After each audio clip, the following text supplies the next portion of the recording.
Au Canada, des archéologues ont récemment fait une découverte exceptionnelle. On se serait cru dans Indiana Jones, c'était incroyable. Ce nouveau site bouleverse tout ce qu'on sait de l'Amérique du Nord avant l'arrivée des Européens.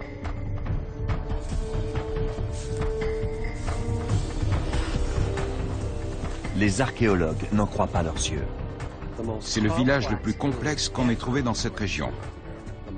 On y a découvert un grand nombre d'objets et de maisons longues. Mais qui étaient ces habitants? C'est la première fois que je vois ça. Derrière ce mystère, il y en a un autre. Un objet incongru. Les objets ont un esprit. C'est vraiment génial. D'où vient-il? Ça me fait tout drôle de le tenir dans mes mains. Quel rôle a-t-il joué? Les réponses à ces questions vont amener les chercheurs à réécrire l'histoire. Cet objet a porté malheur à mon peuple.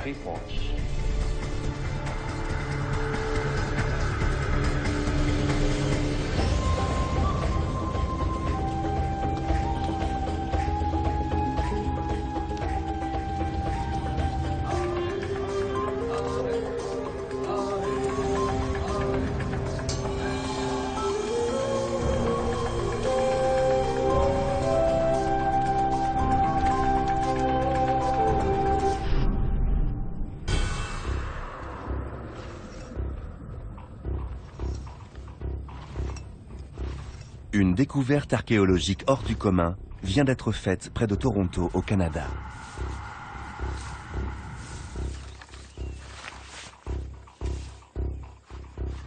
C'est un objet en fer. Le village Huron, où il a été découvert, a été bâti un siècle avant l'arrivée des Européens dans cette région en 1610.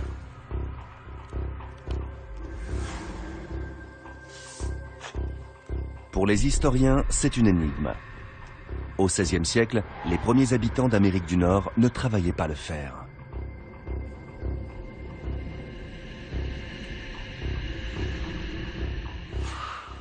Comment un objet européen s'est-il retrouvé dans ce village huron?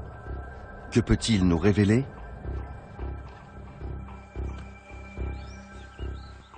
Pour le savoir, il faut explorer le site.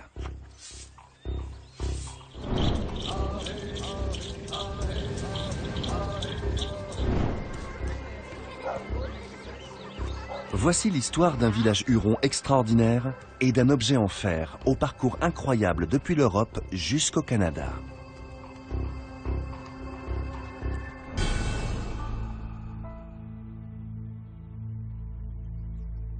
Aujourd'hui, à l'endroit même de ce village, se trouve un quartier résidentiel d'une petite ville appelée Mantle.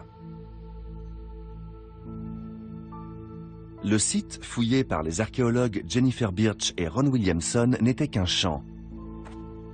Le résultat des fouilles les a stupéfaits.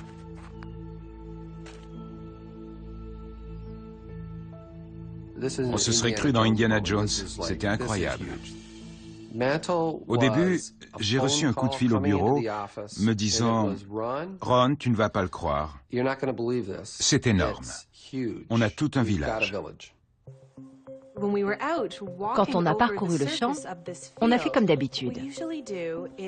On a planté un petit drapeau là où on trouvait quelque chose. On avançait et on mettait un drapeau, et puis un autre, et encore un autre. À un moment, on a regardé derrière nous et on a réalisé que le champ était recouvert de petits drapeaux. Il y avait des pièces archéologiques partout. C'était d'une densité incroyable. Ce jour-là, on a su que le site sortait vraiment de l'ordinaire. Quand je suis arrivé, je ne m'attendais vraiment pas à ça. J'ai tout de suite compris qu'on était devant un village immense et complexe.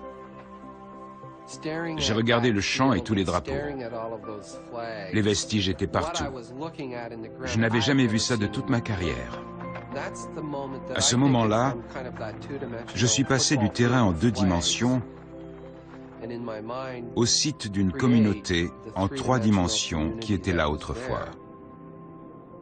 J'ai imaginé la scène, avec des maisons longues et des palissades. Et je me suis dit que ça devait être un endroit impressionnant il y a 500 ans. Mais quels étaient ces gens qui vivaient dans ce village?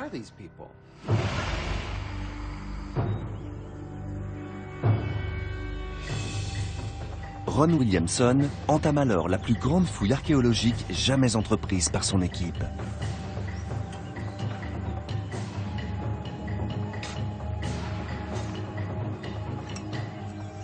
Des traces des habitants de ce village du XVIe siècle commencent à sortir de terre. Le bord est dentelé.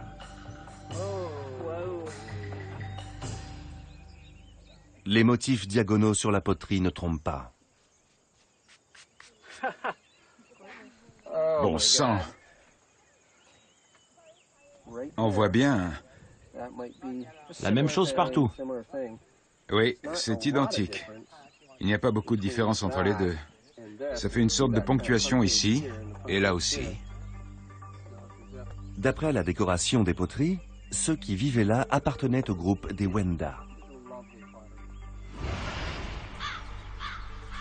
Avant l'arrivée des Européens en 1610, les Wenda étaient l'une des nations amérindiennes les plus puissantes d'Amérique. Aujourd'hui, on les appelle les Hurons. Depuis plus de 30 ans, Ron Williamson étudie des sites Hurons et c'est l'un des plus grands spécialistes de leur histoire. C'est d'une richesse incroyable. Au début du XVIe siècle, les Hurons étaient environ 30 000. Ils habitaient de petits villages de 300 ou 400 habitants le long de la rive nord du lac Ontario dans l'actuel Canada. Ils construisaient des maisons longues dont la taille variait selon l'importance de la famille ou du clan et ils entouraient souvent leur village d'un mur défensif appelé palissade. Je crois que j'ai quelque chose là. Ça ressemble à quoi? Je pense que c'est l'emplacement d'un poteau. Je vais le dégager pour y voir plus clair. Je me demande si c'est pas le reste d'un mur. Ron, tu veux jeter un coup d'œil? Qu'est-ce que c'est? Une palissade, je crois. Il y a une rangée? On dirait bien.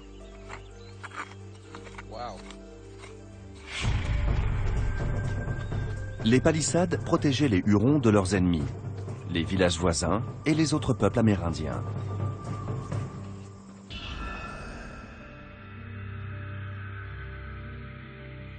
Ils étaient cernés par les Algonquins au nord, les Neutres à l'ouest, les Iroquois au sud et les Iroquoiens du Saint-Laurent au nord-est.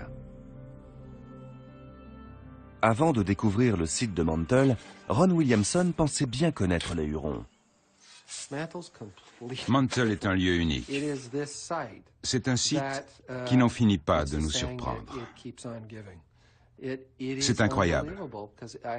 D'un jour à l'autre, je ne sais pas ce que je vais découvrir sur mon bureau ou dans les résultats d'une analyse. Mantle change notre vision des Hurons à tout point de vue. Le site de 4 hectares est le plus grand que l'équipe ait jamais exploré. Ron, il faut que tu vois ça. Au fil des mois, elle trouve des armes en pierre, des outils en os et des poteries.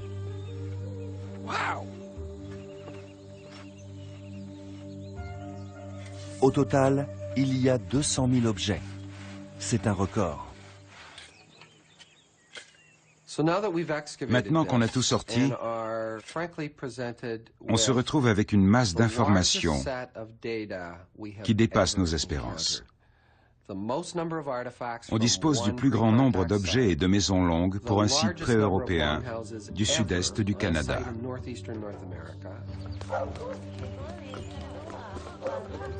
Environ 2000 personnes vivaient dans 98 maisons longues entourées d'une palissade de 3 rangées.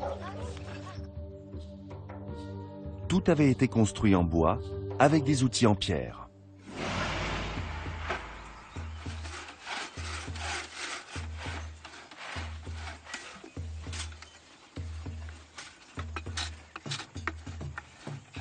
Ron, viens voir ça.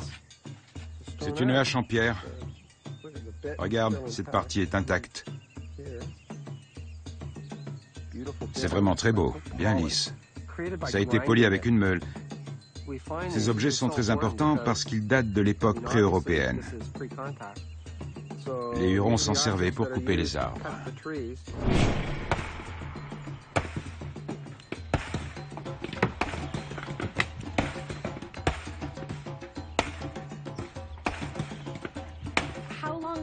Ces gens n'avaient que des haches en pierre. Combien de temps faut-il pour abattre un arbre avec ce genre d'outils? Et ensuite, pour en faire des maisons.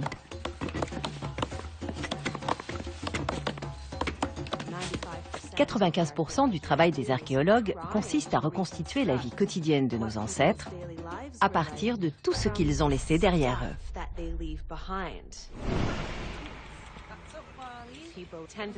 L'image traditionnelle des Indiens du Canada est celle de nobles sauvages qui vivaient dans la nature. Mais quand on voit un site comme Mantle, avec ses 2000 habitants et un grand mur d'enceinte, la meilleure analogie est celle d'une ville du Moyen-Âge en Europe. Ce village prospérait au début du XVIe siècle, à la même période que les grandes cités créées au Moyen-Âge, de l'autre côté de l'Atlantique. Les cultures sont très différentes, mais les organisations sociales sont proches. Parmi tous les vestiges retrouvés, un objet retient particulièrement l'attention de l'équipe. Et le lien entre Mantle et l'Europe du Moyen-Âge pourrait être encore plus direct. Dans un premier temps, la jeune archéologue qui l'a découvert pensait que c'était un morceau de fer rouillé sans intérêt. Il venait sans doute de la ferme qui se trouvait à cet endroit. Je n'ai pas vu cet objet à l'époque des fouilles, parce qu'il a été soigneusement rangé dans un sac en papier. Ça peut sembler très curieux, mais c'est la procédure. Il a été classé et stocké, et on l'a perdu de vue. L'objet est placé dans une boîte, au sous-sol des bureaux de Ron Williamson, au milieu des dizaines de milliers d'autres en attente d'être analysés.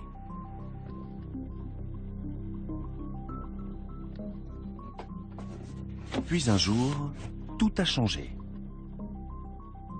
J'ai reçu un appel du responsable du labo. Il m'a dit qu'on avait trouvé un objet en fer dans l'une des fosses.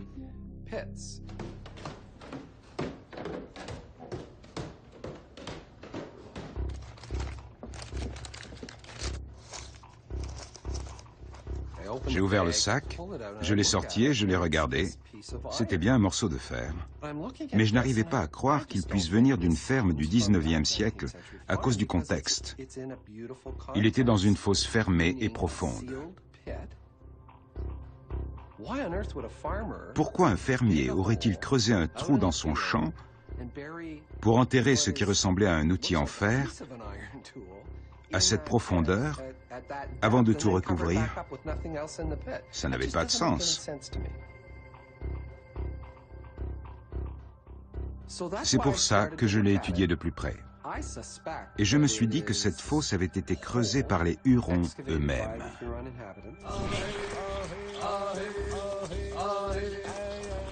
J'ai déjà vu ce genre de pratique. C'est typique. Il arrivait souvent que des objets de valeur soient enterrés. Cette théorie risque d'avoir un impact majeur. Le travail du fer était un procédé européen. Ça ne se faisait nulle part en Amérique au XVIe siècle. Comment les habitants de Mantle ont-ils obtenu cet objet un siècle avant le premier contact avec les Européens? La première rencontre officielle entre les Européens et les Hurons aurait eu lieu en 1610. Cette année-là, un jeune Français du nom d'Étienne Brûlé est le premier Européen à s'aventurer en territoire huron. L'objet a été enterré à Mantle entre 1500 et 1540, soit 2 générations plus tôt.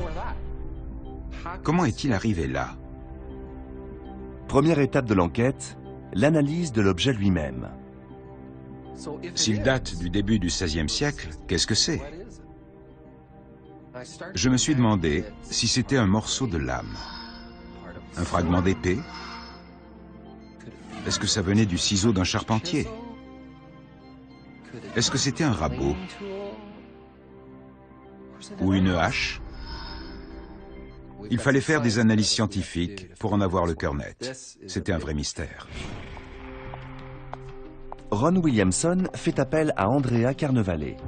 Cette chercheuse en archéologie a l'habitude d'utiliser les méthodes de la police scientifique.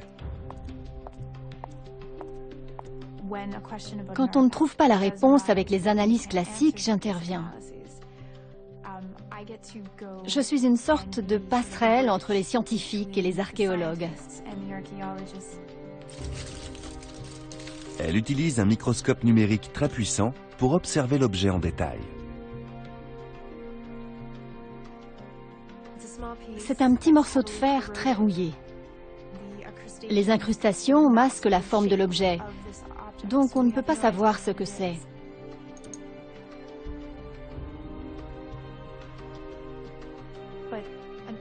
Mais il est en fer, ce qui est exceptionnel. Ce pourrait être l'un des plus anciens qu'on ait trouvé ici. Donc ça nous conduit à de nombreuses questions. D'où vient-il? Comment est-il arrivé là?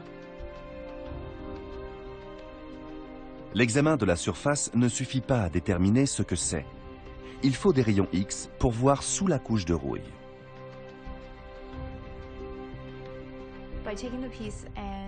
En faisant une analyse radiographique de ce morceau de fer, on pourra savoir s'il y a encore des traces de sa fabrication.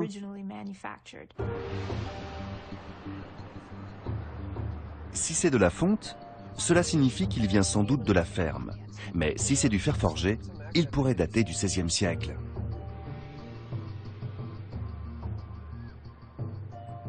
Les deux scientifiques vont utiliser un appareil beaucoup plus précis que ceux utilisés pour les radios médicales traditionnelles. Il y a une seule machine? Il y en a plusieurs. Ce sont des appareils industriels de radioscopie. Ils ont la puissance nécessaire pour pénétrer à l'intérieur de l'objet. Ces machines sont conçues pour détecter les plus petites fissures dans les moteurs d'avion. Aujourd'hui, leur mission est archéologique.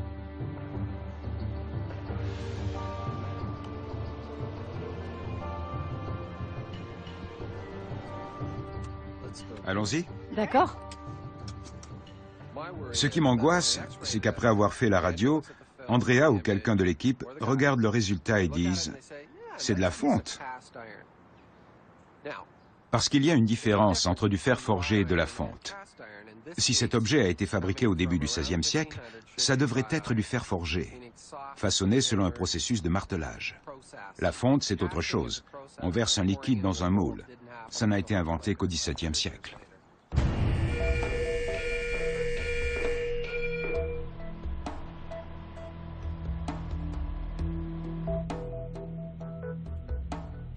Le verdict pourrait amener à réécrire l'histoire des Amérindiens.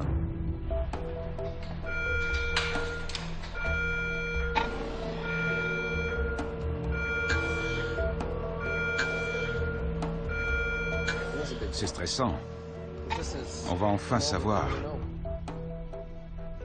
Je viens de demander, vous pourrez nous dire si c'est de la fonte ou du fer forgé? Et il a répondu, en un clin d'œil. Donc dans une minute, mon cœur va s'arrêter ou s'emballer. Je le repose. Super. Et on va voir ce que ça donne. D'accord. Je vais juste sauvegarder l'image sur l'ordinateur pour qu'on y revienne plus tard.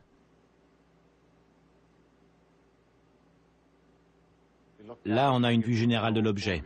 On distingue des écailles sur la surface. Quand vous dites écailles, vous parlez de la corrosion? Oui, c'est de la rouille. Toute la corrosion que vous voyez ici. Et le blanc, c'est la matière? Oui, une masse pleine. La question est, fonte ou fer forgé? Pour moi, ce n'est pas de la fonte. Pas assez poreux pour de la fonte. Oui! Si c'était de la fonte, ce serait très poreux. Ça ne ressemble pas à de la fonte. Génial! Oui, oui. Ce qu'on peut faire... Excusez-moi, c'est formidable. George, on vient de réécrire l'histoire. C'est une découverte majeure et incroyable. C'est le plus ancien objet en fer importé à l'intérieur des terres en Amérique du Nord. Cet objet a traversé l'Atlantique. Il a parcouru 2000 km de la côte canadienne jusqu'à Mantle. Et cela s'est passé au début du XVIe siècle, 100 ans avant l'arrivée des premiers Européens dans cette région. Regardez, Qu'est-ce que c'est ça? il y a quelque chose là. Oui, je le vois. L'enquête vient de faire un pas décisif. L'objet en fer est bien le plus ancien d'origine européenne qu'on ait trouvé à l'intérieur des terres nord-américaines. Et une autre surprise attend les scientifiques. Là, il y a quelque chose. Oui, c'est sûr. Il pourrait bien y avoir un petit truc à cet endroit. Oui. Oui, je le vois. Je grossis un peu. Ah oui, c'est très net. Si on recule un peu, on distingue une forme très précise. Le trait est bien visible. On dirait presque un B couché. Ça pourrait être une sorte de poinçon. Oui. Si on est trois à le voir, ça ne peut pas être notre imagination. Oui, il y a quelque chose, c'est sûr. Une inscription dans le métal. Ça contraste avec ces zones-là qui sont plus sombres ou plus claires. C'est un poinçon. Je n'en reviens pas. C'est trop. D'abord, c'est du fer forgé, et maintenant, on a peut-être détecté une sorte de marque. En Europe, au XVe et XVIe siècle, la plupart des forgerons apposaient leur signature sur le métal qu'ils fabriquaient. Ce pouvait être l'emblème d'une famille ou un symbole religieux.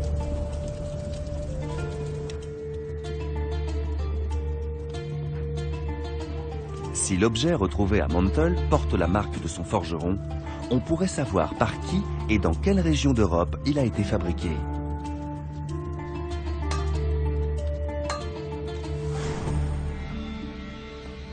On en sait nettement plus qu'à notre arrivée. C'est vraiment fantastique. Je me suis dit qu'il était temps que cet objet nous parle et nous raconte son histoire. Et c'est vrai que ce qu'il nous dit est extraordinaire. Il faut juste être à l'écoute. On a trouvé quelque chose. Félicitations. J'en ai la chair de poule.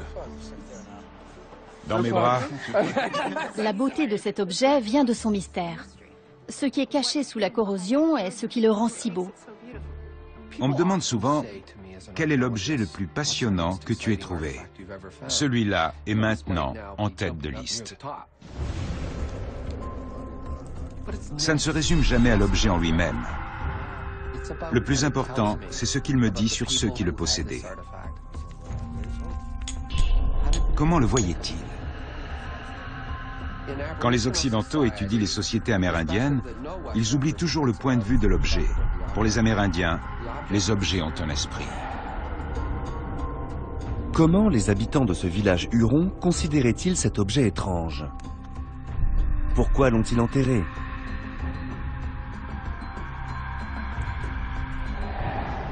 Ron consulte un de leurs descendants, Luc l'Aîné, membre de la nation Huronne. Bonjour Ron, Bonjour Luc, comment ça va? je suis heureux de vous voir.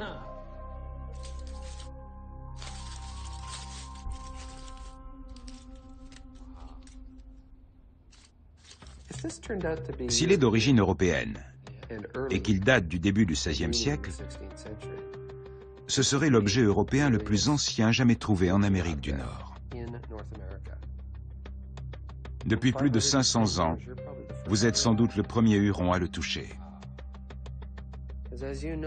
Comme vous le savez, après l'arrivée des Jésuites et des Européens, votre peuple est passé en une vingtaine d'années de 30 000 à 12 000 individus.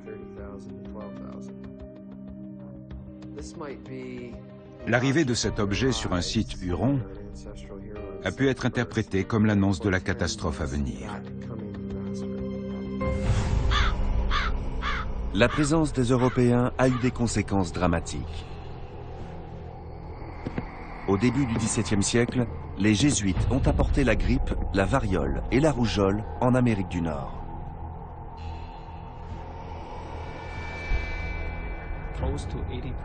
Presque 80% des 30 000 Hurons qui vivaient là sont morts. Ça s'est déroulé en 1 ou 2 générations. On a été décimés par les maladies. À l'époque, on n'a pas compris ce qui nous arrivait. Même nos sorciers guérisseurs ne pouvaient rien faire. Et nos anciens ne savaient pas ce qui se passait. Des hommes et des femmes robustes tombaient comme des mouches. Quand je le vois, j'ai l'impression que cet objet a porté malheur à mon peuple. Comme une malédiction terrible sur les miens.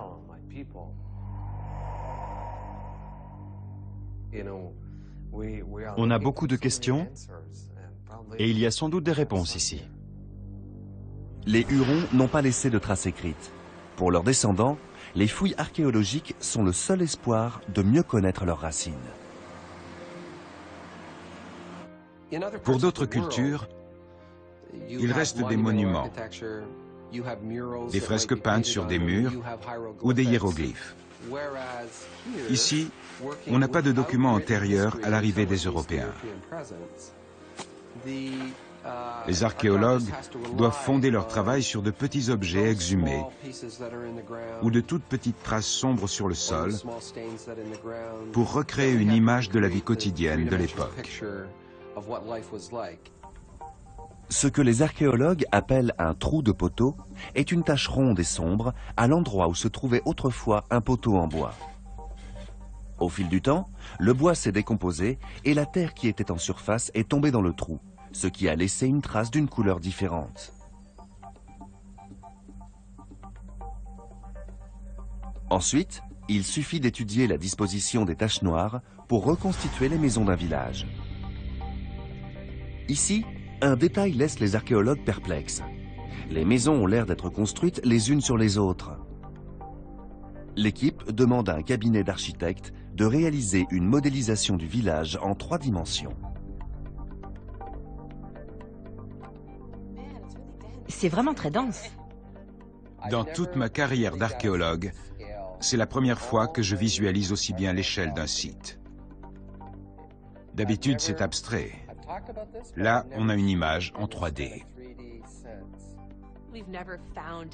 On n'a jamais trouvé de village aussi complexe. Quand on regarde l'image en 3D, on voit 98 maisons qui ont l'air d'avoir été construites de manière aléatoire. Laquelle a été construite en premier? Dans quel ordre sont-elles arrivées? En voyant ça, on comprend immédiatement qu'elles n'ont pas toutes été conçues en même temps. L'équipe décide d'effacer les maisons longues qui ne devaient pas être là à l'origine.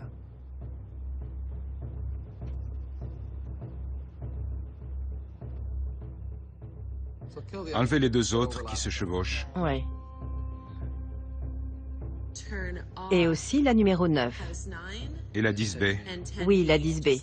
Laissez juste la 10A.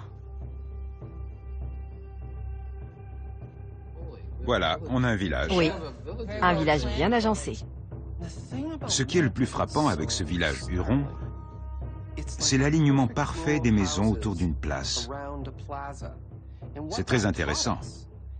J'imagine parfaitement les réunions du Conseil des Anciens pour décider de l'agencement des habitations. Exactement comme les urbanistes de nos jours.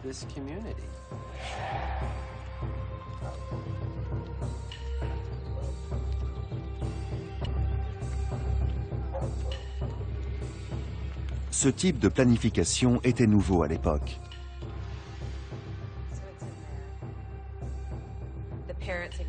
Les parents et les grands-parents des habitants de Manteuil ne vivaient pas comme ça. Un siècle plus tôt, ils étaient dans de petits villages de 300 ou 350 personnes, regroupés dans 4 maisons longues. Les villages hurons se sont agrandis au fil du temps, mais ils n'avaient ni la taille ni la complexité de ce village. Quand ils ont décidé de s'installer à Manteuil, ils ont complètement changé la nature de leur village. Au lieu de regrouper quelques maisons, ils ont organisé le site selon un schéma en étoile, comme on le voit ici. Les maisons de 30 mètres de long sont parallèles et rayonnent autour de la place centrale. C'est ce qu'on observe également dans les villes européennes de l'époque.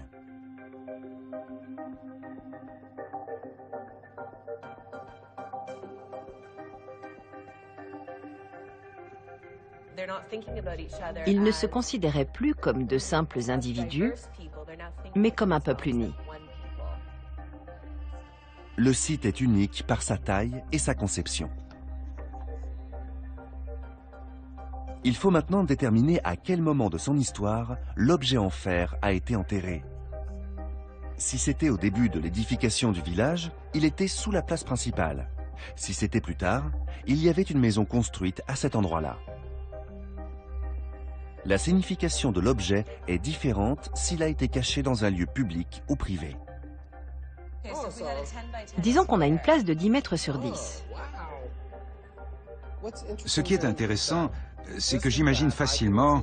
300 ou 400 personnes. Exactement. Oui. Si c'est à l'époque de la place, il devait y avoir beaucoup d'Indiens. Donc, ce serait absurde de penser que l'objet a été jeté comme ça, par hasard. Si ça avait été un événement public, ça aurait pu être une cérémonie destinée à assurer la cohésion de la population, une expérience collective, oui, pour renforcer l'identité de la communauté. Si cet événement a eu lieu aux yeux de tous, l'objet avait peut-être une signification religieuse ou politique. Mais si cela s'est fait discrètement, c'est différent. Le plus intéressant, c'est qu'un acte rituel pouvait aussi avoir lieu en privé, surtout si c'était un objet qu'on voulait absolument inhumer. Un enfouissement secret sous une maison longue amène Ron à penser que l'objet était considéré comme maléfique. C'était la tradition d'enterrer des objets qui pouvaient représenter un danger. Celui-ci était au centre, tout au fond de la fosse. D'après le contexte archéologique, je ne pense pas qu'il ait été placé là pour être récupéré plus tard. On voulait qu'il reste sous terre. Si c'est le cas, il est lié à ceux qui habitaient dans les maisons numéro 28 ou 29, construites lors de la dernière phase. Là, c'est quelle maison? La 29. La maison numéro 29 est au centre du village. Maintenant, on en arrive à la question suivante. Cet objet est-il lié à un esprit inconnu et menaçant? Il faut se rappeler qu'à cette époque, les habitants de cette région n'avaient jamais croisé d'Européens. Peut-être en avaient-ils vaguement entendu parler. Quand ils ont vu cet objet, ils ne savaient pas ce que c'était, ils ne comprenaient pas. Mais il devait y avoir des étrangers qui se rendaient sur leur territoire. Et ils représentaient l'inconnu pour les Hurons. Je pense qu'ils observaient avec une grande suspicion tout ce qui avait un rapport avec l'inconnu.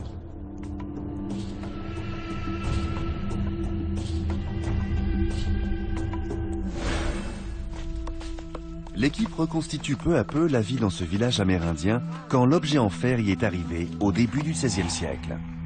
Ces conclusions remettent en question ce qu'on savait sur les Hurons.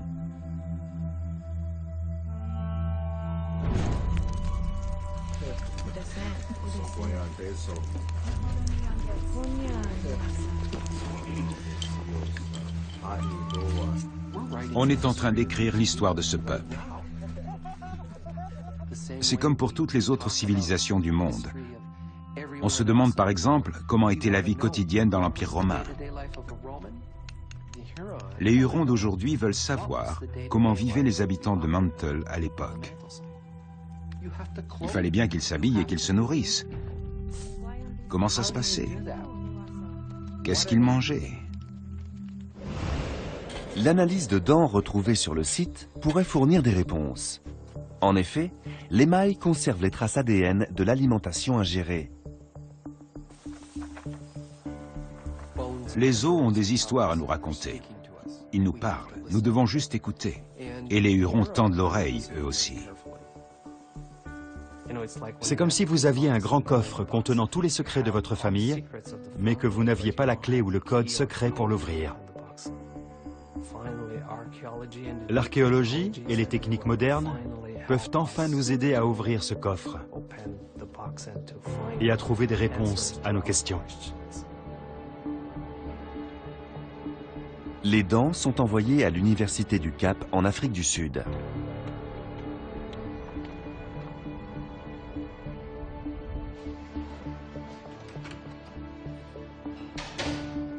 Judith Seeley va étudier leur composition chimique pour savoir ce que les Hurons mangeaient et buvaient.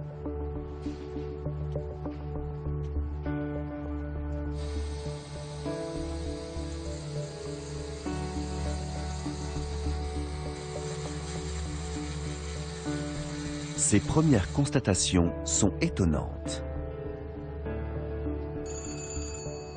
Bonjour Judith. Bonjour Ron. Leur régime alimentaire comportait beaucoup de maïs. D'après ce que vous avez vu, le pourcentage de maïs dans leur alimentation approchait 62%. C'est très élevé. 62%, c'est une proportion très importante. Oui, on constate une très forte consommation de maïs. Si la population en mangeait autant, ça veut dire qu'il devait y avoir des centaines d'hectares de champs. C'est une information capitale. Maintenant, on sait que ces Amérindiens étaient des cultivateurs. C'étaient les premiers fermiers d'Amérique du Nord. Les femmes récoltaient le maïs, puis le broyaient.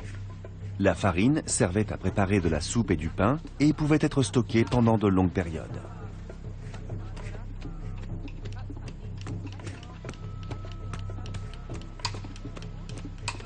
Il fallait aussi de quoi tenir au moins une année, en cas de mauvaise récolte à cause de la sécheresse. Et il fallait de quoi faire du commerce. Donc il devait y avoir beaucoup de maïs qui circulait dans la région pour acheter des pots et d'autres marchandises. Et c'est comme ça qu'un objet en fer européen a pu arriver à cet endroit. On voit donc que tout est lié. Le maïs servait donc de monnaie d'échange. Le morceau de fer a très bien pu faire l'objet d'un troc.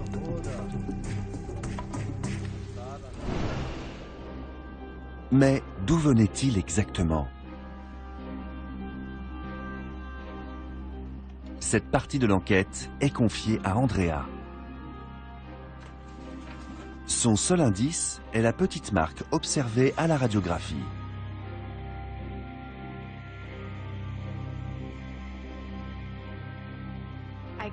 Je sais bien que je risque de m'arracher les cheveux, parce que personne n'a jamais fait ce type de recherche. À ma connaissance, personne n'a étudié les poinçons apposés sur des outils fabriqués il y a aussi longtemps. Je veux identifier l'origine de ce signe, qui ressemble à un petit chapeau haute forme. Cette ligne avec un petit carré. Je veux pouvoir dire, voilà, l'outil vient de cet endroit. Il existe de nombreuses archives concernant les objets de valeur en or ou en argent fabriqués en Europe, mais il n'y en a presque pas pour ceux en fer. Dès que j'aurai trouvé une piste et que j'aurai commencé à l'explorer, je suis sûre que ça va m'amener à en explorer d'autres. Et je devrais les suivre toutes jusqu'au bout pour savoir où elles mènent. À l'époque, des navires français, anglais, espagnols, portugais et hollandais traversaient l'Atlantique régulièrement. On sait que l'objet est forcément européen. Il faudrait limiter les recherches à un seul pays. Ensuite, on pourrait essayer de comprendre comment ce morceau de fer est arrivé au Canada.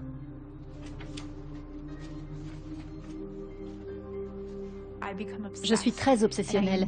J'ai besoin de tout savoir.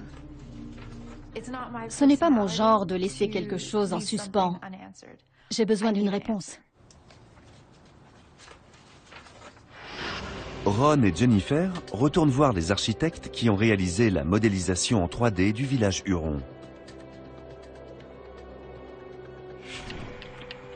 Ils vont ajouter une donnée à la reconstitution, l'importance de la culture du maïs pour la communauté et donc son omniprésence dans le paysage.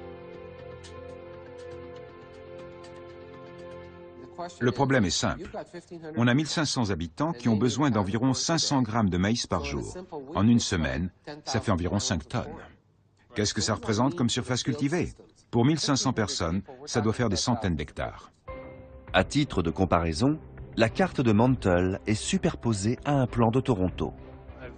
J'ai mis le centre-ville au croisement de ces deux rues. Parfait. Ça nous donne une idée. Le champ qui entourait Mantle est ajouté. Qu'est-ce que ça donne?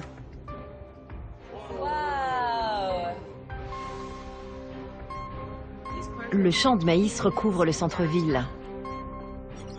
Des forêts ont dû être abattues pour cultiver le maïs. Les champs occupaient 80 km². C'est plus que le centre des grandes métropoles modernes. Bon sang! Ça en fait du maïs. Je n'en reviens pas. Là, on voit la situation dans un contexte actuel. Voilà les champs dont on avait besoin pour cultiver le maïs nécessaire à la population de Mantle. Ça représentait cette surface. Je crois que je n'ai jamais marché sur une si longue distance. J'imagine qu'on devait se perdre facilement dans des champs aussi étendus. Je pense qu'on ne se rend pas compte du volume de maïs que les Hurons cultivaient. Ça devait être fou, le travail que ça représentait pour la population. Les hommes devaient préparer la terre, les femmes semaient les graines, il fallait s'occuper des champs et récolter les épis. Ça demandait une organisation aussi complexe que la nôtre. Cette société était très développée, mais elle allait pourtant bientôt disparaître. On me demande souvent, qu'est-ce qui serait arrivé à ces cultures si elles n'avaient pas été perturbées par le contact avec les Européens? Comment ces sociétés auraient-elles évolué? Quel était le destin des Hurons? La réponse à cette question est « je n'en ai aucune idée ». Je ne peux pas le savoir, parce qu'il y a eu un contact et que ça a changé le monde des Hurons et le nôtre. On a la nette impression que l'Occident a toujours été incapable de laisser les peuples accomplir leur destin tranquillement.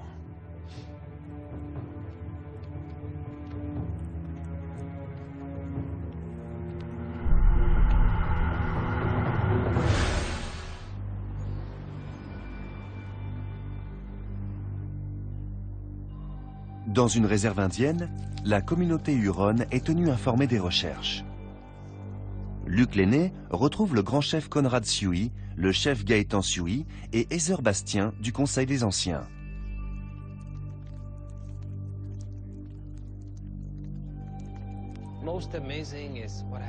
Le plus étonnant est ce que Ron Williamson m'a montré. Quand ils ont fouillé le site, ils ont trouvé un petit objet en fer enterré au milieu du village. Les analyses ne sont pas encore terminées, mais on pense qu'il vient d'Europe. Imaginez un peu, c'était avant la première rencontre connue d'un Européen avec les Hurons. Ça soulève de nombreuses questions. D'où vient exactement cet objet? Comment l'avons-nous eu? Et pourquoi l'avons-nous enterré? C'est bien de faire participer notre communauté. Il y a encore des recherches à faire, mais au moins, on a l'impression d'être impliqué dans le projet. On se sent respecté. On a le sentiment de faire partie d'un tout. C'est juste un petit morceau de fer, mais il peut accomplir beaucoup de choses. C'est comme une clé pour ouvrir une porte, une immense porte. Et on a cette clé pour l'ouvrir. Peut-être qu'à l'époque, notre peuple a pensé que c'était une sorte de sortilège, que ça allait porter malheur. Aujourd'hui, on sait ce qui s'est passé. Les maladies, la guerre et les conséquences sur notre population. Nous devons poursuivre ce travail. Je ne sais pas combien de temps je pourrai le faire, mais il faut que je le fasse. De son côté, Andrea est dans l'impasse. Il est très difficile de remonter aux origines du morceau de fer.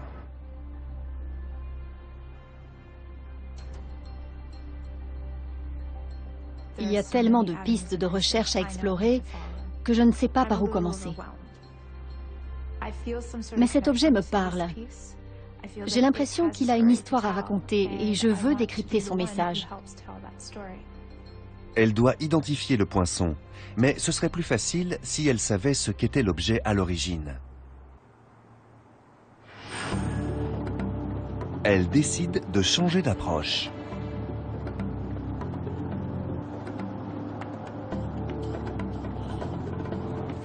Il faut trouver une réponse.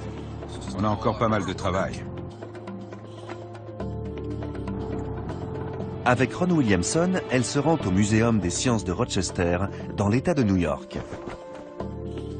Là-bas, il y a une grande collection d'objets européens en fer datant du XVIe siècle. On est venu à Rochester pour rencontrer James Bradley. Il connaît parfaitement les sites de l'époque du premier contact avec les Européens et le type d'objets qu'on a retrouvés sur place. Il a notamment une grande expérience du métal et il a beaucoup de pièces au muséum qui ressemblent à la nôtre. On va commencer par vous montrer ce qu'on a. Oui, voyons ça. C'est vraiment super. Quand on le regarde aujourd'hui, on se dit que c'est un bel objet, mais plutôt grossier. Pourtant, à l'époque, il était argenté et brillant. Il devait être très beau. James Bradley le compare à d'autres objets en métal retrouvés dans des villages iroquois datant du milieu du XVIe siècle.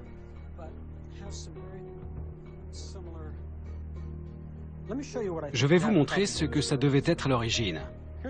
Voilà une hache intacte utilisée une génération plus tard. On peut imaginer que si on enlève la partie où on met le manche et qu'on coupe un morceau de la lame, on obtient exactement ça. On voit très bien qu'on peut tailler plusieurs morceaux à partir d'une seule hache. Oui.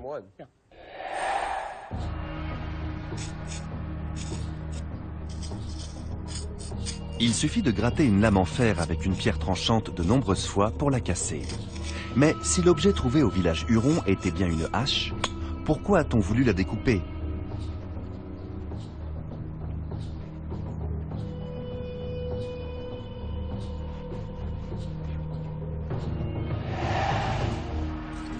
On croit souvent qu'à l'arrivée des premiers Européens, les Amérindiens se sont dit « Super, des haches! Ça fait des milliers d'années qu'on attend des haches en fer. » Mais non, ils avaient déjà de très bonnes haches en pierre. Donc quand ils en ont vu en fer, ils se sont simplement demandé à quoi ça pouvait leur servir. Et ils les ont coupés. Pour les transformer? Oui. Pour des raisons esthétiques, la valeur de ces objets était due aussi à leur apparence. Regardez, celle-ci ressemble à la vôtre. C'est vraiment intéressant. Un Amérindien de l'époque ne devait pas l'avoir du tout comme nous. Après notre discussion avec James Bradley, qui nous a montré comment on pouvait casser la lame d'une hache pour en faire des petits morceaux, je suis de plus en plus persuadée que notre objet est un fragment de hache. Maintenant, Andrea a plus d'éléments pour ses recherches sur le poinçon. Pendant ce temps, Ron se concentre sur le village. Les 200 000 pièces retrouvées sur le site sont nettoyées et cataloguées.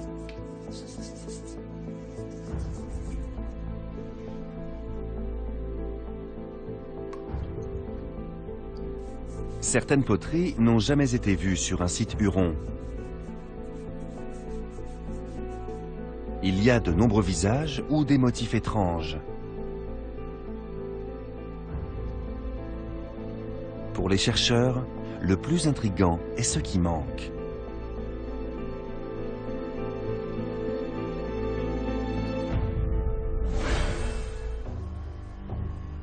Dans les villages hurons de la deuxième moitié du XVe siècle, donc avant la fondation de celui-ci, de nombreux ossements portent des traces de violence, torture, sacrifice ou scalp arraché.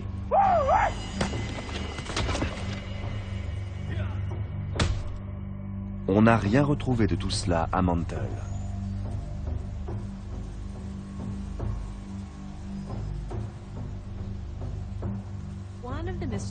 L'un des mystères qu'on essaie de percer concerne toute la région qui entoure le site de Mantle. Vers 1450, il y avait la guerre un peu partout. Du coup, les villages se protégeaient par d'immenses palissades et on retrouve beaucoup de fragments d'os humains.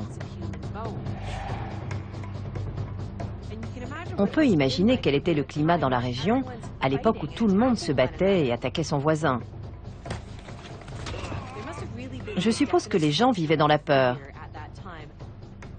On essaie toujours de comprendre ce qui a déclenché ces conflits. Il n'est pas impossible qu'un événement précis ait mis le feu aux poudres et que cela ait dégénéré. La violence a duré un demi-siècle. On en retrouve des traces dans toute la région, à plusieurs milliers de kilomètres à la ronde.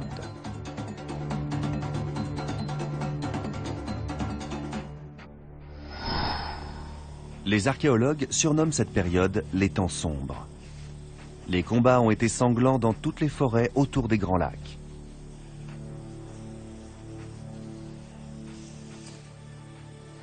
Pendant cette phase très violente, il y avait des affrontements un peu partout. C'est justement l'époque où des gens isolés vivaient encore dans la forêt, loin du village principal. Leurs ennemis leur tendaient des embuscades. C'était la stratégie la plus utilisée. Quelque chose a pu se passer juste ici. Le climat d'insécurité s'étendait à toute la région, bien au-delà du territoire huron.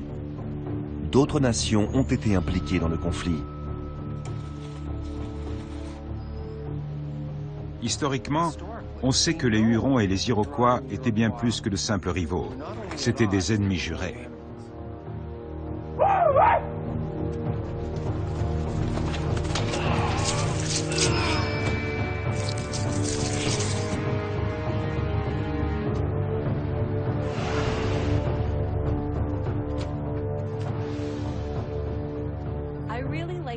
J'ai l'habitude de faire une analogie avec la Seconde Guerre mondiale pour expliquer ce qui s'est passé.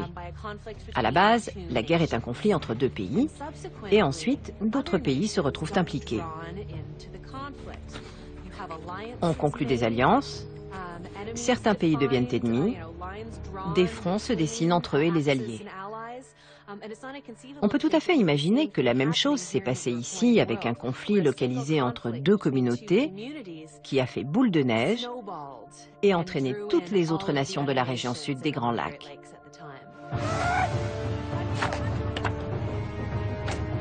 Entre 1450 et 1500, des Amérindiens ont été torturés, sacrifiés, brûlés ou décapités. Mais quand Mantle est apparu, c'était fini. Comment l'expliquer? Certains vous diront, il suffit d'aller dans une réserve indienne pour poser la question aux Hurons. Mais ce n'est pas aussi simple. En fait, c'est tout le contraire. C'est Ron qui vient raconter l'histoire des Hurons à la communauté. Aujourd'hui, il veut montrer certains objets particulièrement intéressants à Luc l'aîné.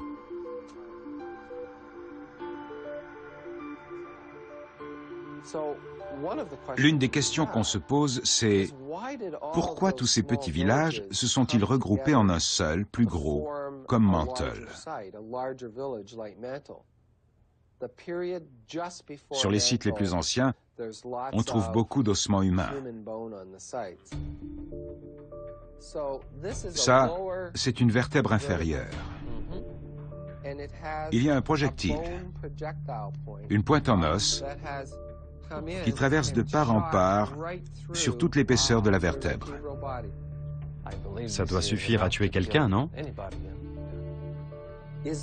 Est-ce que ça peut être l'extrémité d'une lance ou la pointe d'une flèche?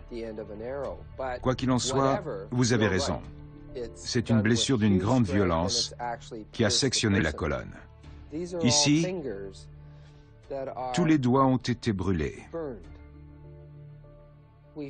On a aussi ces deux fragments qui viennent d'une calotte crânienne. Ils ont été polis, puis percés.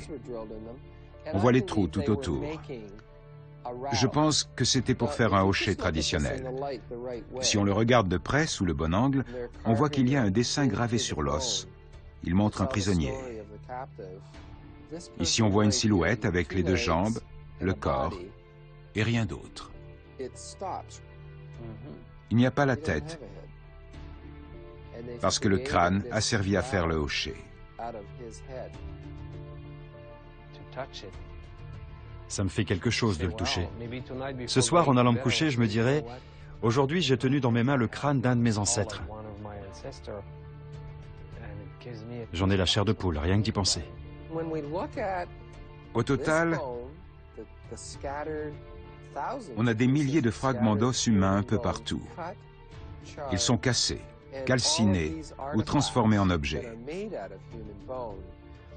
Le pic de cette période a eu lieu entre 1450 et 1500. Au début de cette époque, les Amérindiens vivaient dans des villages de moins d'1 hectare, avec 4 ou 5 maisons longues. Et à la fin, ils étaient regroupés dans des complexes d'une 50aine de maisons, entourés de palissades. Pour des raisons de sécurité? C'est comme ça que Jennifer, Andrea et les autres membres de l'équipe interprètent la création du site de Mantle. Les petites communautés se sont regroupées pour se protéger. Un village à l'intérieur d'une palissade était plus sûr qu'une poignée de maisons isolées.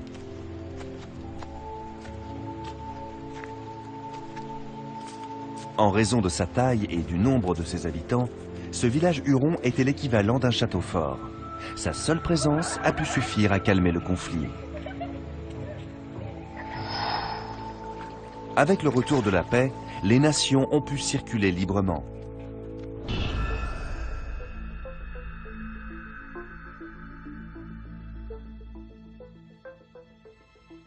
D'autres Amérindiens sont venus sur le site, très souvent. Ils ont laissé des traces de leur passage dans les vestiges archéologiques. Par exemple, on a retrouvé des fragments de poterie avec des visages sculptés. C'est d'origine huronne? Non, iroquoise.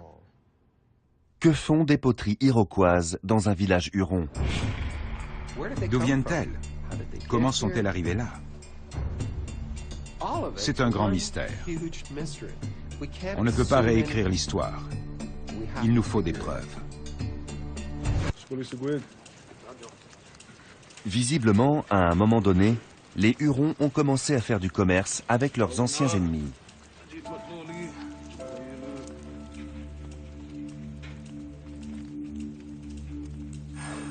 Cela pourrait expliquer comment une hache en fer s'est retrouvée à Mantle. Ron a demandé à William Engelbrecht de lui donner son avis sur les poteries du site.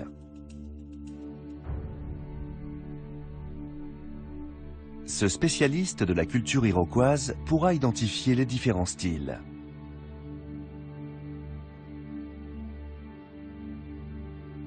Des objets fabriqués par l'ennemi sont-ils entrés dans l'enceinte du site?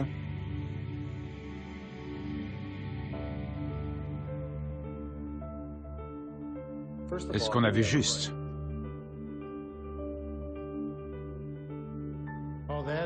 C'est incroyable.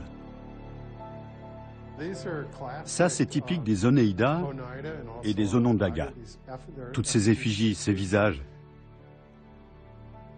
On a l'impression qu'ils nous regardent. Mais que fait ce type de poterie en Ontario? Toutes les nations iroquoiennes qui vivent encore aujourd'hui sont représentées. Ça ressemble au style Mohawk. Et là, c'est plutôt Sénéca. Les effigies sont caractéristiques des Oneida et Onondaga. Donc, on a un grand nombre de céramiques de plusieurs nations sur un même site. On pense que les hostilités ont cessé à l'époque de Mantle.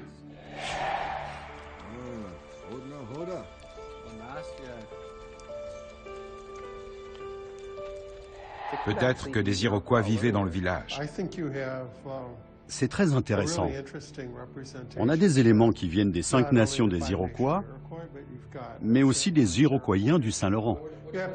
Des habitants originaires de partout. J'étudie les poteries iroquoiennes depuis les années 1960 et je n'en ai jamais vu une si grande variété. C'est un site vraiment immense. C'est presque une ville cosmopolite avant l'heure. C'est la première fois que je vois ça. La création du village huron coïnciderait donc avec une révolution sociale et politique. Vers 1500, les anciens ennemis font du commerce ensemble et une période de paix et d'échanges économiques commence. On assiste à une redéfinition de l'ordre sociopolitique ou géopolitique qui rappelle la création de l'OTAN ou de l'ONU à la fin des hostilités. Un ordre mondial totalement nouveau apparaît. Le site de Mantle a joué un rôle très important dans cette nouvelle ère. l'explosion du commerce a pu attirer des étrangers. Quand on connaît la nature cosmopolite de Mantle, on ne s'étonne plus de voir un morceau de métal d'origine européenne, parce que le village était au centre de nombreux échanges. C'était là que les gens pratiquaient les cérémonies. Si on avait un objet de grande valeur, il fallait le remettre à Mantle, ou à quelqu'un d'important qui vivait là. Mais qui a apporté la hache? Une des nations iroquoises du Sud? Les Iroquoiens du Saint-Laurent venus de l'Est? Ou quelqu'un d'autre encore? Quelle est la voie d'accès la plus probable?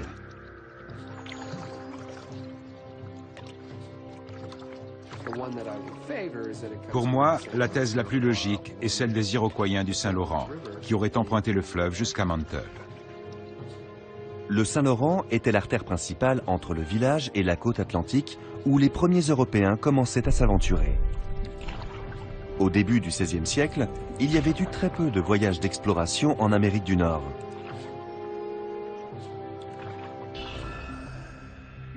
Parmi les plus connus, il y a celui de Christophe Colomb, parti d'Espagne pour accoster dans les Caraïbes en 1492.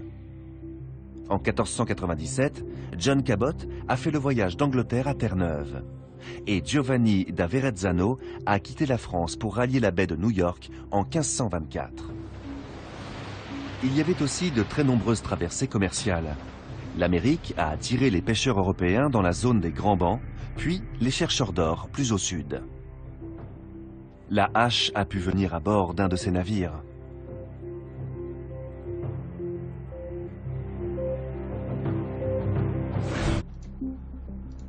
Après de longues semaines de travail, Andrea fait une avancée décisive.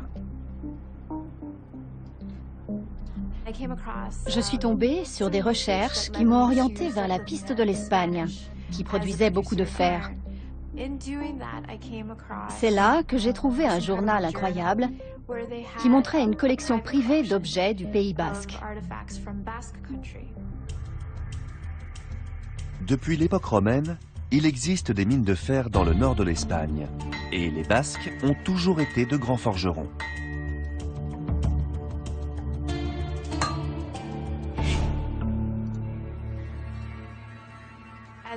J'ai consulté toutes les images, j'ai regardé tous les outils en gros plan, et à un moment, j'ai cliqué sur la photo d'un hachoir à viande où il y avait le poinçon. Il était là, sur l'écran, sous mes yeux. Je l'ai. Quand Andrea m'a dit « j'ai trouvé le signe », j'ai répondu « comment ça, trouver le signe ?» Elle a dit « c'est un signe basque. » Un signe basque? Et puis elle m'a montré la photo qu'elle avait vue. C'était bien le même signe. Je n'en revenais pas. Cette découverte nous conduisait à une série de nouvelles pistes.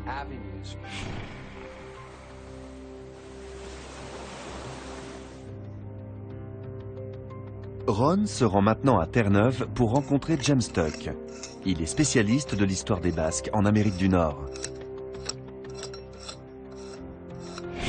Les Basques étaient parmi les meilleurs pêcheurs et baleiniers d'Europe. Au XVIe siècle, le golfe de Gascogne était déjà victime de surpêche et ils ont dû s'éloigner des côtes vers l'ouest pour trouver des cabillots et des baleines.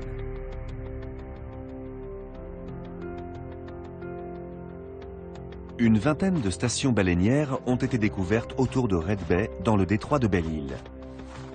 Dans les années 1970, James Tuck en a fouillé plusieurs. James Tuck est un expert de l'archéologie canadienne. S'il y a quelqu'un qui connaît l'histoire des Basques dans la région, c'est bien lui.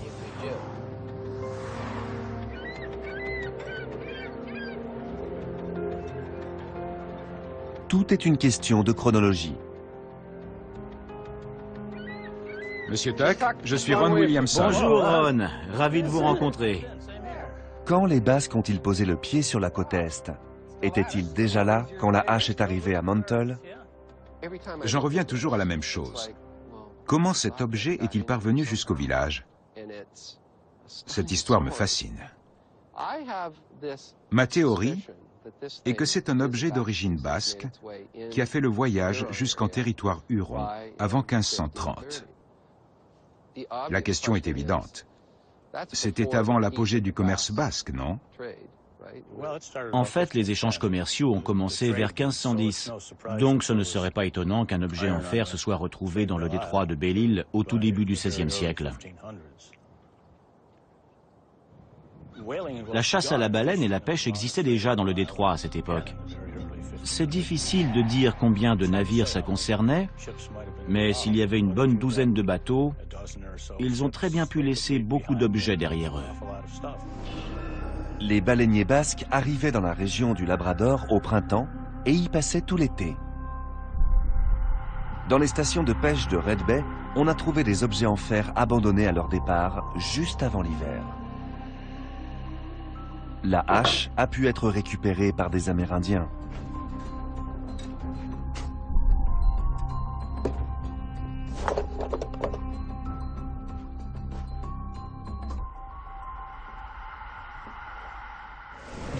Qui vivait là?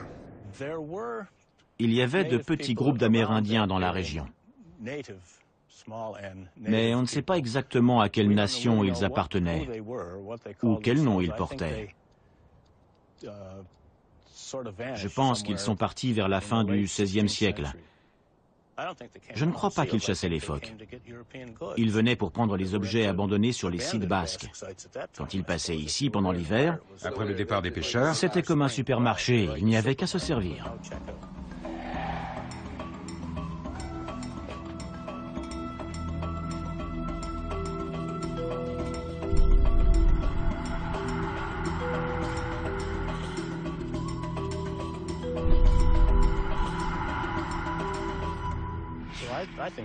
Ils étaient sans doute attirés par la présence des Européens et tout ce qu'ils apportaient avec eux, comme des objets en fer, des clous, etc., qui étaient nouveaux pour eux. C'était une aubaine.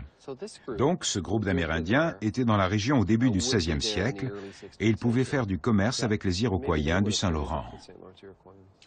Probablement. Il devait y avoir des échanges entre ces deux populations.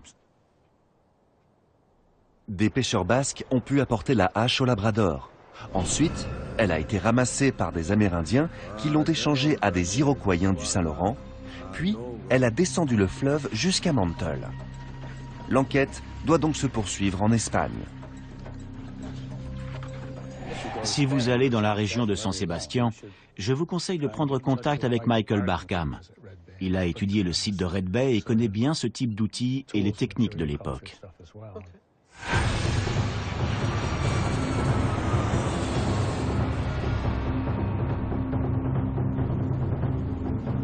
Andrea s'envole pour le Pays basque. Elle espère identifier avec précision le poinçon sur le métal et donc le forgeron qui l'a gravé.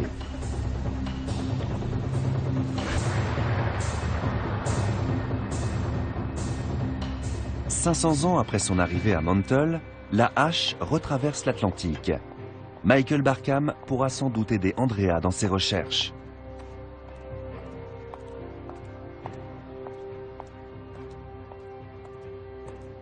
Bonjour. Bonjour, comment allez-vous?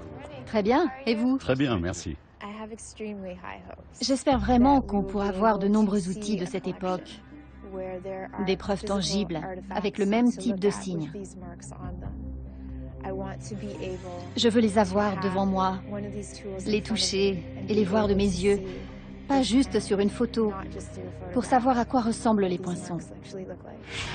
Michael Barkham pense justement connaître un outil portant la même marque. Ce sera intéressant de voir s'il y a des signes différents dessus, d'en savoir un peu plus sur leurs origines. Ils se rendent dans le petit musée ethnographique de Zérin.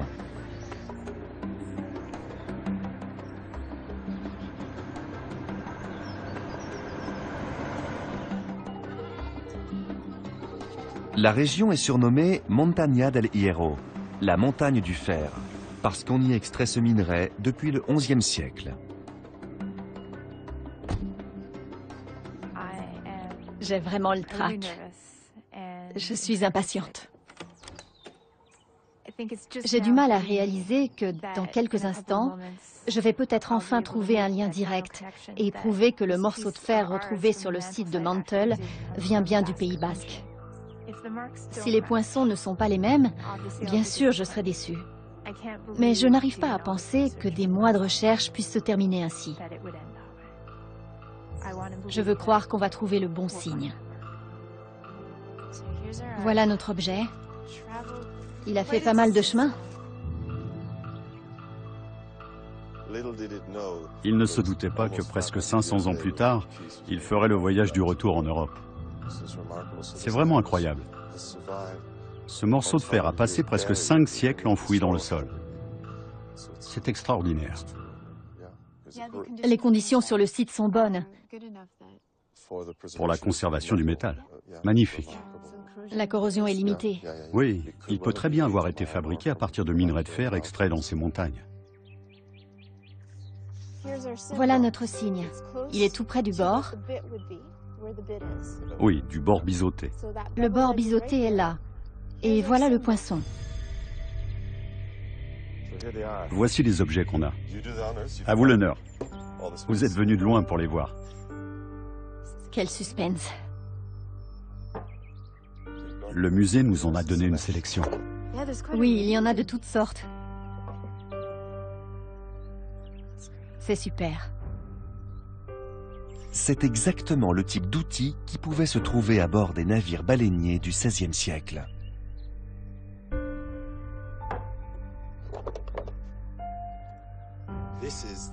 Celui-là, c'est le plus intéressant à mon avis.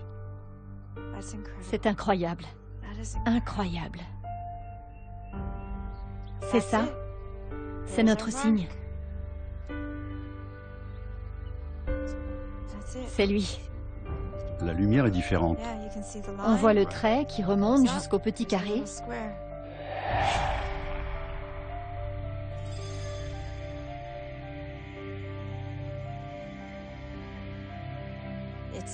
C'est notre marque, celle qu'on a vue au rayon X. Je tiens ce poinçon dans mes mains et je le vois enfin, après tout ce temps. C'est bien un signe fait volontairement. Ce n'est pas une illusion d'optique. En effet. Il est là. Ça me fait tout drôle de le tenir dans mes mains.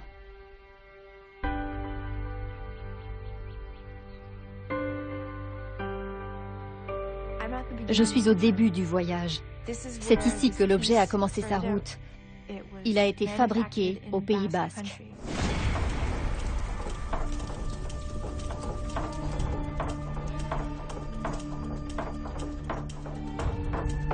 C'est la preuve qu'Andrea cherchait. C'est bien le plus ancien objet d'origine européenne qu'on ait trouvé en Amérique du Nord.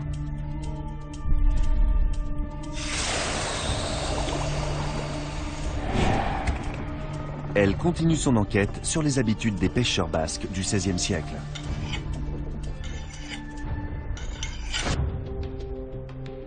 Après avoir identifié le poinçon, Andrea se rend à Hondarribia, sur la côte. On y voit les traces de la relation étroite entre les Basques et la Terra Nova, le Nouveau Monde. Les baleiniers sont représentés sur le mur d'enceinte de la vieille ville.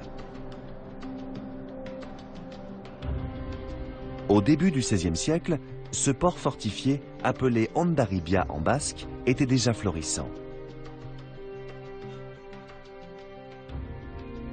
Michael Barkham a trouvé des archives très rares, comme le témoignage d'un pêcheur de l'époque.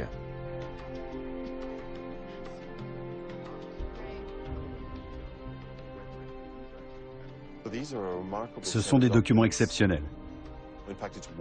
Il s'agit d'un seul texte, très peu connu. Tout a été rédigé à Hondarribia, dans le quartier où nous sommes. Le voici. Les hommes prêtaient serment et juraient de dire la vérité. Ensuite, le notaire prenait leur déposition. Ça commence avec le premier témoin. Le texte dit qu'on est sur la via de Fuenterrabia, qui est l'ancien nom de la ville, le 23e jour du mois de septembre de notre Seigneur. Ensuite, le pêcheur parle d'un voyage qu'il a fait jusqu'au détroit de Belle-Île. On lui demande de décrire les indigènes de la région. Et là, il répond quelque chose de très intéressant. Les Européens qui vont là-bas apportent toutes sortes d'objets en fer. Et les Indiens leur donnent des peaux de caribou et de loup en échange de haches, de couteaux et de petits objets.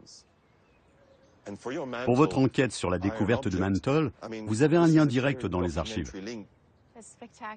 C'est exceptionnel qu'un document historique mentionne des haches et des couteaux. Je n'en reviens pas. Ces histoires relatent un moment extraordinaire, la rencontre entre deux mondes différents. Oui. On a le parallèle entre cette magnifique ville fortifiée en Europe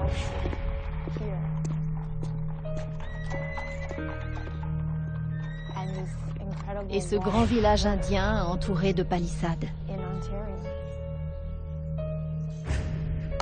Le trait d'union entre les deux mondes est un petit morceau de fer. C'est peut-être aussi un signe annonciateur. On a maintenant rassemblé toutes les pièces du puzzle. C'est une histoire d'une importance capitale pour les Hurons.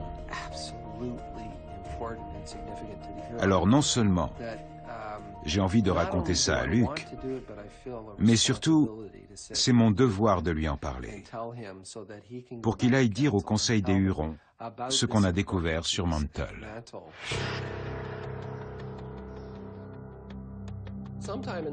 Entre 1500 et 1520, ce morceau de métal a été forgé sur la côte basque espagnole.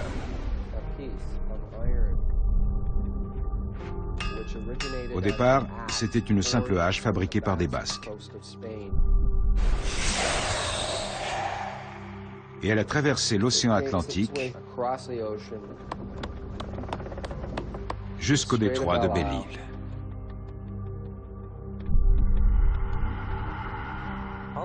Comment peut-on expliquer que cette hache ait fini sa route ici?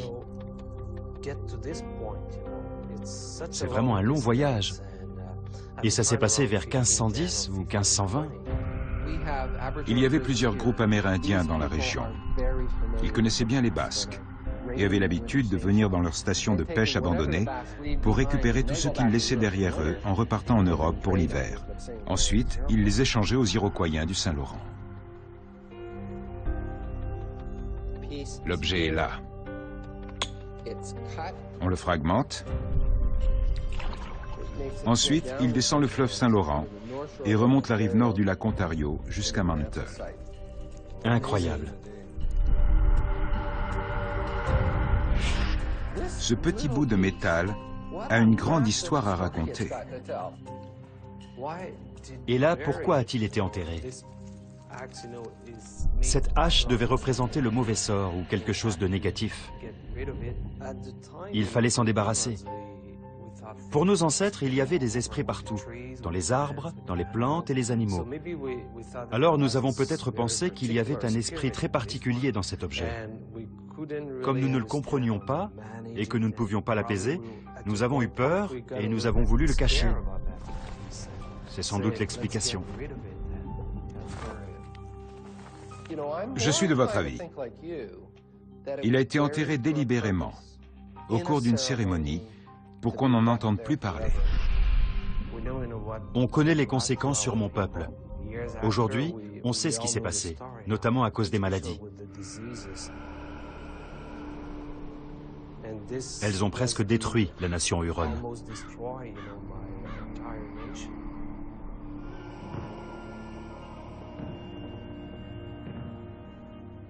C'est un peu comme si ce bout de fer annonçait ce qui allait se passer un siècle plus tard. Je suppose qu'à l'époque, mon peuple s'est dit « On ne peut pas y échapper. Ça nous tombe dessus et il va falloir y faire face. » Tout à fait. Comme une prophétie.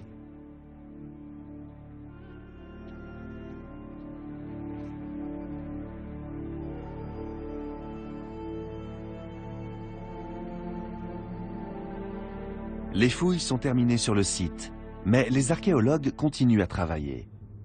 30 km plus loin, un village huron encore plus ancien a été localisé.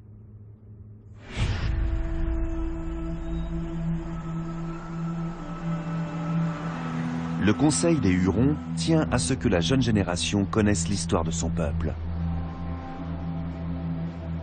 Il organise des excursions pour qu'elle participe aux nouveaux chantiers de fouilles.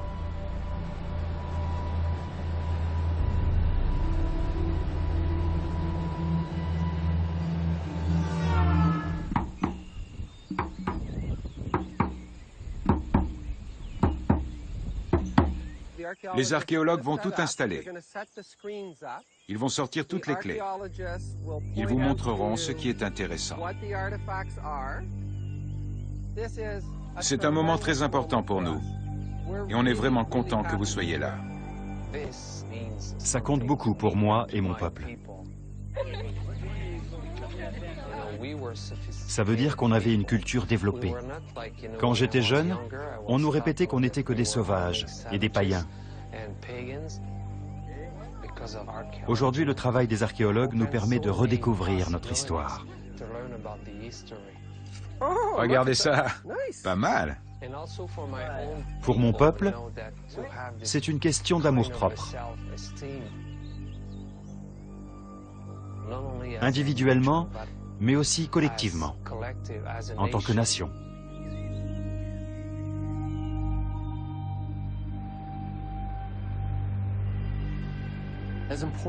Ce petit morceau de fer est très important.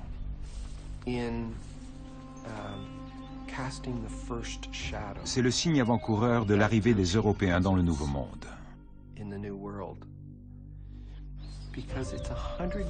100 ans après la création de Mantle, à une décennie près,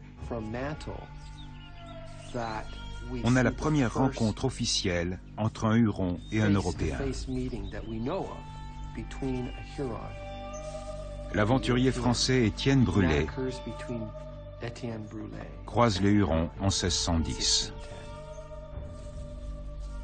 C'est le moment du premier contact direct. 20 ans plus tard, le peuple Huron a presque entièrement disparu. Cet événement a une grande portée symbolique dans l'histoire de la nation huronne et de l'Europe.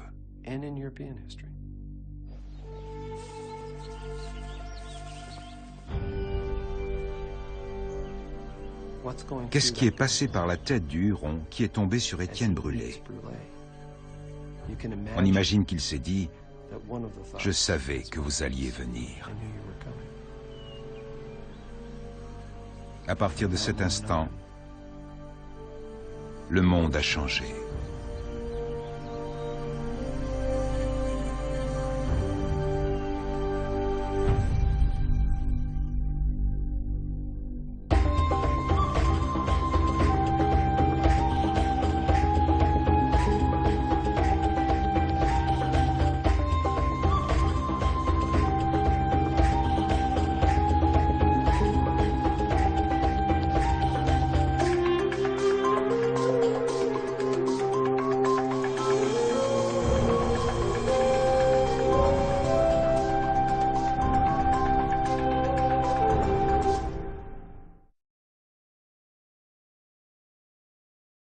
Forgé, et maintenant on a peut-être détecté une sorte de marque. En Europe, au XVe et XVIe siècle, la plupart des forgerons apposaient leur signature sur le métal qu'ils fabriquaient. Ce pouvait être l'emblème d'une famille ou un symbole religieux.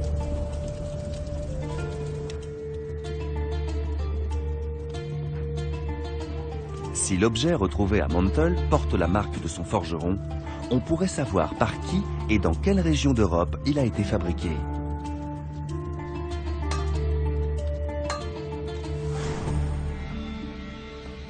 On en sait nettement plus qu'à notre arrivée.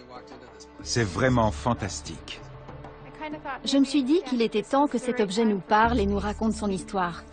Et c'est vrai que ce qu'il nous dit est extraordinaire. Il faut juste être à l'écoute. On a trouvé quelque chose. Félicitations.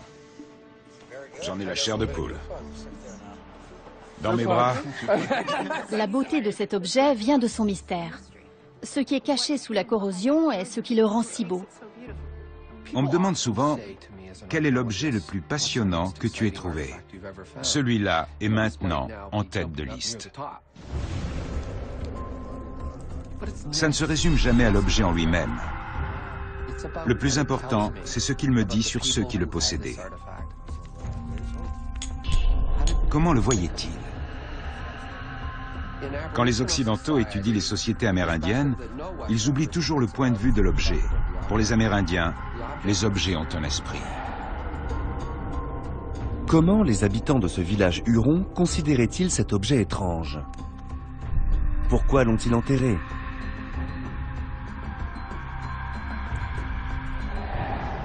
Ron consulte un de leurs descendants, Luc l'aîné, membre de la nation Huronne. Bonjour Ron. Bonjour Luc, comment ça va? Je suis heureux de vous voir.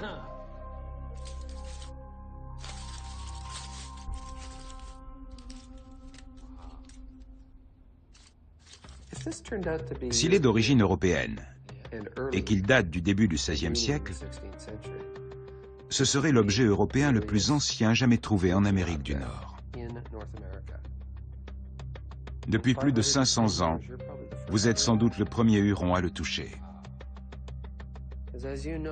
Comme vous le savez, après l'arrivée des Jésuites et des Européens, votre peuple est passé en une vingtaine d'années de 30 000 à 12 000 individus. L'arrivée de cet objet sur un site Huron a pu être interprétée comme l'annonce de la catastrophe à venir. La présence des Européens a eu des conséquences dramatiques. Au début du XVIIe siècle, les Jésuites ont apporté la grippe, la variole et la rougeole en Amérique du Nord.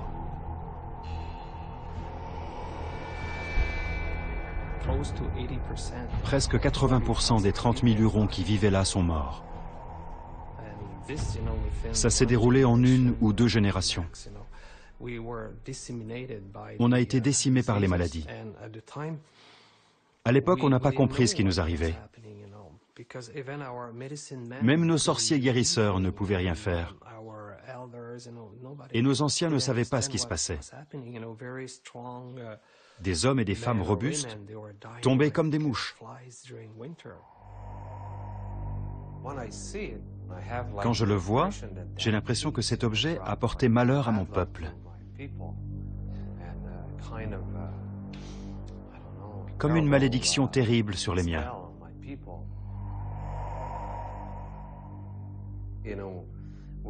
On a beaucoup de questions et il y a sans doute des réponses ici.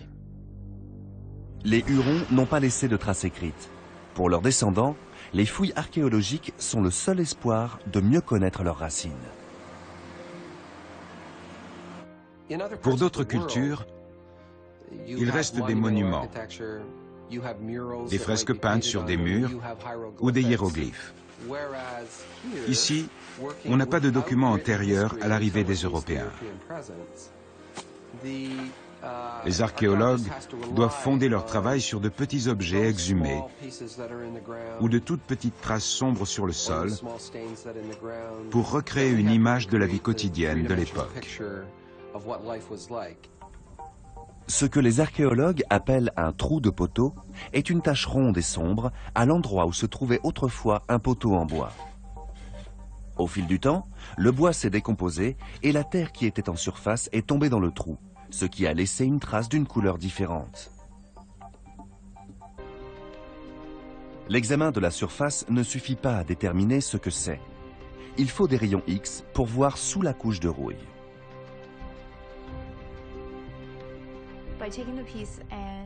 En faisant une analyse radiographique de ce morceau de fer, on pourra savoir s'il y a encore des traces de sa fabrication.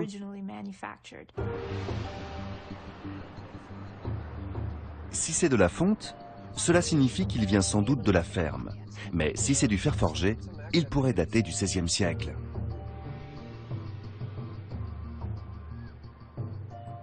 Les deux scientifiques vont utiliser un appareil beaucoup plus précis que ceux utilisés pour les radios médicales traditionnelles. Il y a une seule machine? Il y en a plusieurs. Ce sont des appareils industriels de radioscopie. Ils ont la puissance nécessaire pour pénétrer à l'intérieur de l'objet. Ces machines sont conçues pour détecter les plus petites fissures dans les moteurs d'avion. Aujourd'hui, leur mission est archéologique.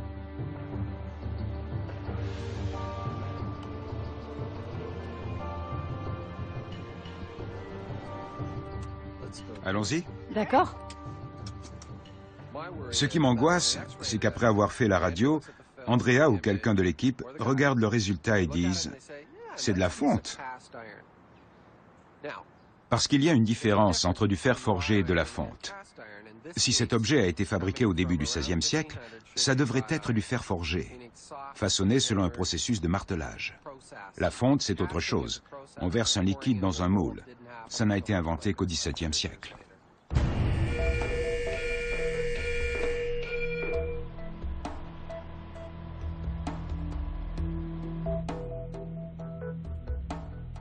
Le verdict pourrait amener à réécrire l'histoire des Amérindiens.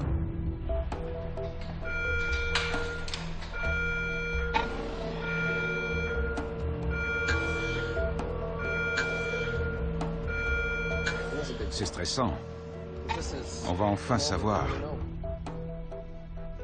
Je viens de demander, vous pourrez nous dire si c'est de la fonte ou du fer forgé? Et il a répondu, en un clin d'œil. Donc dans une minute, mon cœur va s'arrêter ou s'emballer. Je le repose. Super. Et on va voir ce que ça donne. D'accord. Je vais juste sauvegarder l'image sur l'ordinateur pour qu'on y revienne plus tard.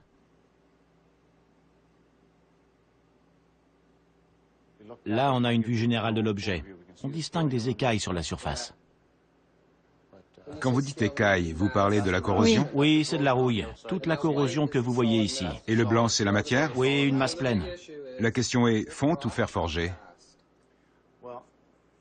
Pour moi, ce n'est pas de la fonte. Pas assez poreux pour de la fonte. Oui!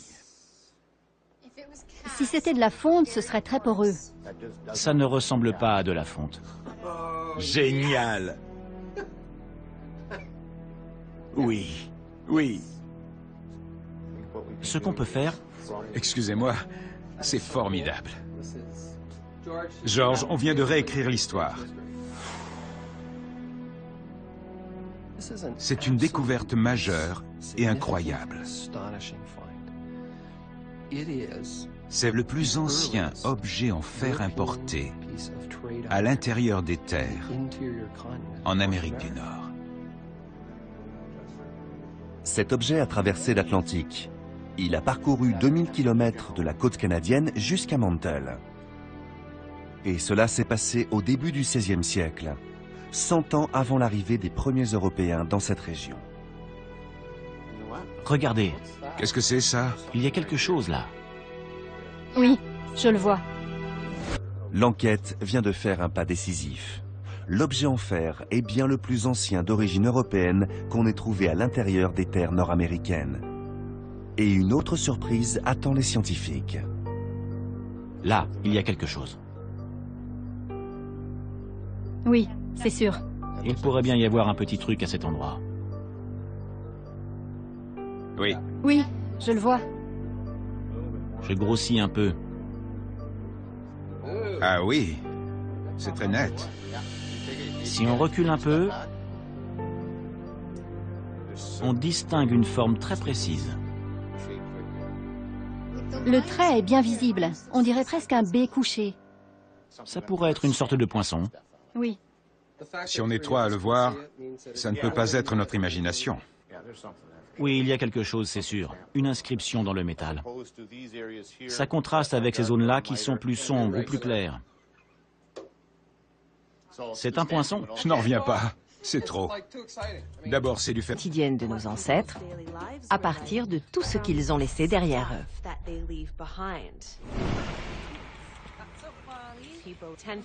L'image traditionnelle des Indiens du Canada est celle de nobles sauvages qui vivaient dans la nature. Mais quand on voit un site comme Mantle, avec ses 2000 habitants et un grand mur d'enceinte, la meilleure analogie est celle d'une ville du Moyen-Âge en Europe. Ce village prospérait au début du XVIe siècle, à la même période que les grandes cités créées au Moyen-Âge, de l'autre côté de l'Atlantique. Les cultures sont très différentes, mais les organisations sociales sont proches. Parmi tous les vestiges retrouvés, un objet retient particulièrement l'attention de l'équipe. Et le lien entre Mantell et l'Europe du Moyen-Âge pourrait être encore plus direct. Dans un premier temps, la jeune archéologue qui l'a découvert pensait que c'était un morceau de fer rouillé sans intérêt. Il venait sans doute de la ferme qui se trouvait à cet endroit. Je n'ai pas vu cet objet à l'époque des fouilles, parce qu'il a été soigneusement rangé dans un sac en papier. Ça peut sembler très curieux, mais c'est la procédure. Il a été classé et stocké, et on l'a perdu de vue. L'objet est placé dans une boîte, au sous-sol des bureaux de Ron Williamson, au milieu des dizaines de milliers d'autres en attente d'être analysés.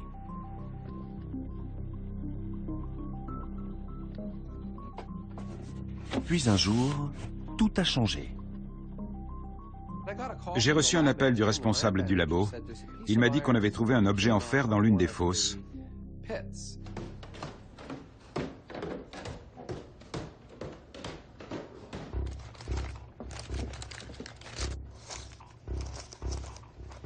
J'ai ouvert le sac, je l'ai sorti et je l'ai regardé. C'était bien un morceau de fer. Mais je n'arrivais pas à croire qu'il puisse venir d'une ferme du 19e siècle à cause du contexte. Il était dans une fosse fermée et profonde. Pourquoi un fermier aurait-il creusé un trou dans son champ pour enterrer ce qui ressemblait à un outil en fer à cette profondeur avant de tout recouvrir? Ça n'avait pas de sens.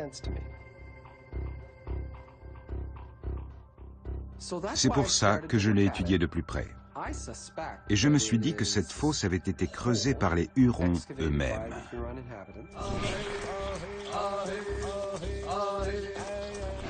J'ai déjà vu ce genre de pratique. C'est typique. Il arrivait souvent que des objets de valeur soient enterrés. Cette théorie risque d'avoir un impact majeur. Le travail du fer était un procédé européen. Ça ne se faisait nulle part en Amérique au XVIe siècle. Comment les habitants de Mantell ont-ils obtenu cet objet un siècle avant le premier contact avec les Européens? La première rencontre officielle entre les Européens et les Hurons aurait eu lieu en 1610. Cette année-là, un jeune Français du nom d'Étienne Brûlé est le premier Européen à s'aventurer en territoire huron. L'objet a été enterré à Mantell entre 1500 et 1540, soit 2 générations plus tôt. Comment est-il arrivé là? Première étape de l'enquête, l'analyse de l'objet lui-même. S'il date du début du XVIe siècle, qu'est-ce que c'est? Je me suis demandé si c'était un morceau de lame, un fragment d'épée. Est-ce que ça venait du ciseau d'un charpentier? Est-ce que c'était un rabot? Ou une hache? Il fallait faire des analyses scientifiques pour en avoir le cœur net. C'était un vrai mystère. Ron Williamson fait appel à Andrea Carnevale. Cette chercheuse en archéologie a l'habitude d'utiliser les méthodes de la police scientifique.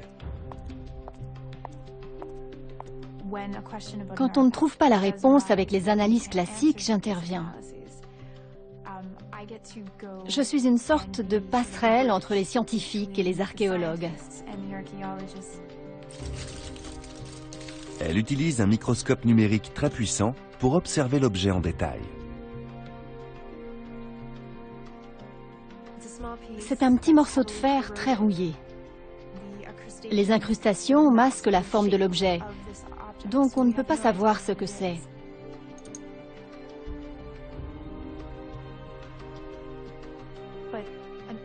Mais il est en fer, ce qui est exceptionnel. Ce pourrait être l'un des plus anciens qu'on ait trouvé ici. Donc ça nous conduit à de nombreuses questions. D'où vient-il? Comment est-il arrivé là? L'archéologique jamais entreprise par son équipe.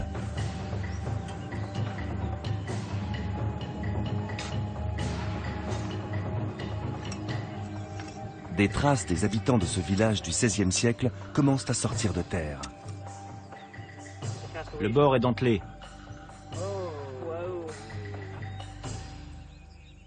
Les motifs diagonaux sur la poterie ne trompent pas. Bon sang. On voit bien. La même chose partout. Oui, c'est identique. Il n'y a pas beaucoup de différence entre les deux. Ça fait une sorte de ponctuation ici et là aussi. D'après la décoration des poteries, ceux qui vivaient là appartenaient au groupe des Wenda. Avant l'arrivée des Européens en 1610, les Wenda étaient l'une des nations amérindiennes les plus puissantes d'Amérique.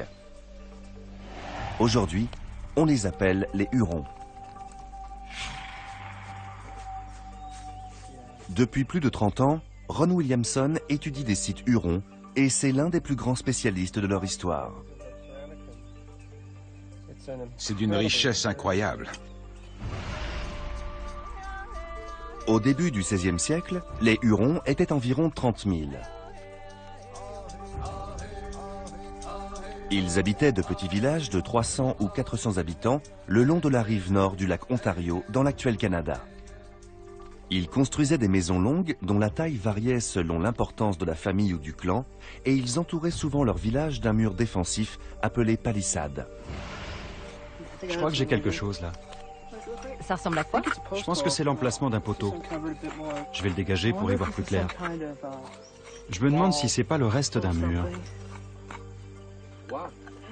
Ron, tu veux jeter un coup d'œil? Qu'est-ce que c'est? Une palissade, je crois. Il y a une rangée? On dirait bien.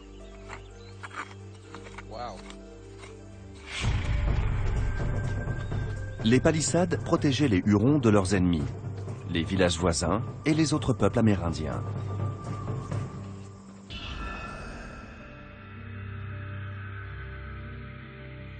Ils étaient cernés par les Algonquins au nord, les Neutres à l'ouest, les Iroquois au sud et les Iroquoiens du Saint-Laurent au nord-est. Avant de découvrir le site de Mantle, Ron Williamson pensait bien connaître les Hurons. Mantle est un lieu unique. C'est un site qui n'en finit pas de nous surprendre. C'est incroyable. D'un jour à l'autre, je ne sais pas ce que je vais découvrir sur mon bureau ou dans les résultats d'une analyse. Mantle change notre vision des Hurons à tout point de vue. Le site de 4 hectares est le plus grand que l'équipe ait jamais exploré. Ron, il faut que tu vois ça. Au fil des mois, elle trouve des armes en pierre, des outils en os et des poteries.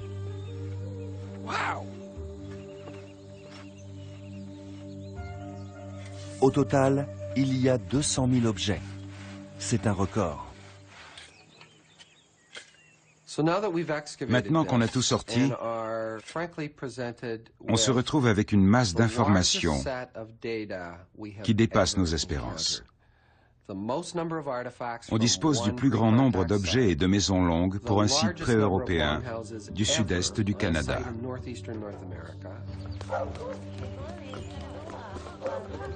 Environ 2000 personnes vivaient dans 98 maisons longues entourées d'une palissade de 3 rangées. Tout avait été construit en bois avec des outils en pierre.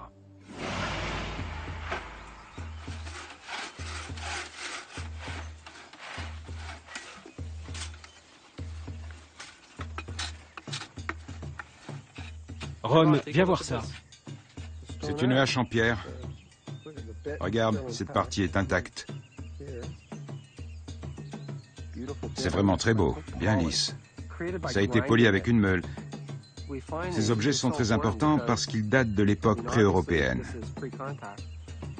Les Hurons s'en servaient pour couper les arbres.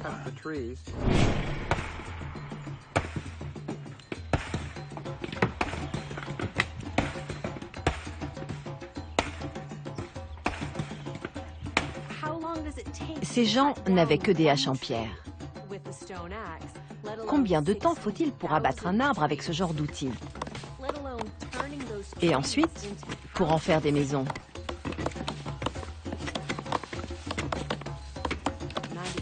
« 95% du travail des archéologues consiste à reconstituer la vie quotidienne. » Au Canada, des archéologues ont récemment fait une découverte exceptionnelle. On se serait cru dans Indiana Jones, c'était incroyable. Ce nouveau site bouleverse tout ce qu'on sait de l'Amérique du Nord avant l'arrivée des Européens.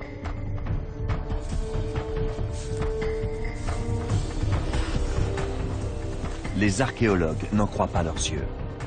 C'est le village le plus complexe qu'on ait trouvé dans cette région. On y a découvert un grand nombre d'objets et de maisons longues. Mais qui étaient ces habitants? C'est la première fois que je vois ça. Derrière ce mystère, il y en a un autre. Un objet incongru. Les objets ont un esprit. C'est vraiment génial. D'où vient-il? Ça me fait tout drôle de le tenir dans mes mains. Quel rôle a-t-il joué?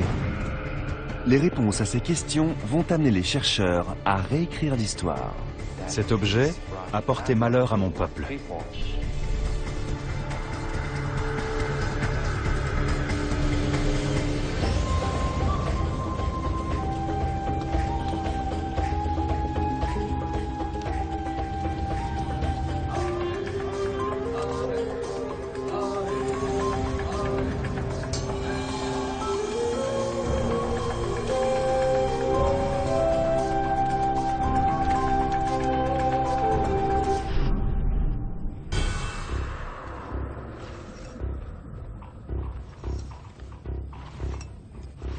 Une découverte archéologique hors du commun vient d'être faite près de Toronto, au Canada.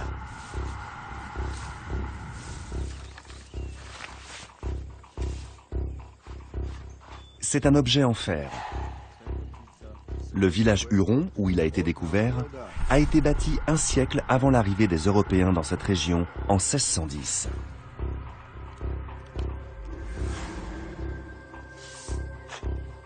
Pour les historiens, c'est une énigme. Au XVIe siècle, les premiers habitants d'Amérique du Nord ne travaillaient pas le fer.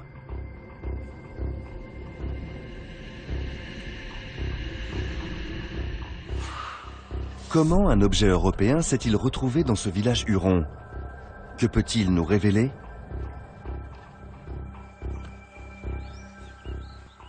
Pour le savoir, il faut explorer le site.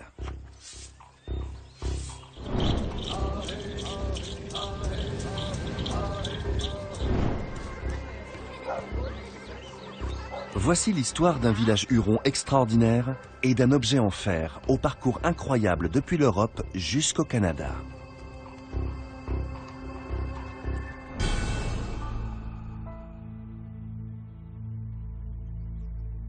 Aujourd'hui, à l'endroit même de ce village, se trouve un quartier résidentiel d'une petite ville appelée Mantle. Le site, fouillé par les archéologues Jennifer Birch et Ron Williamson, n'était qu'un champ. Le résultat des fouilles les a stupéfaits.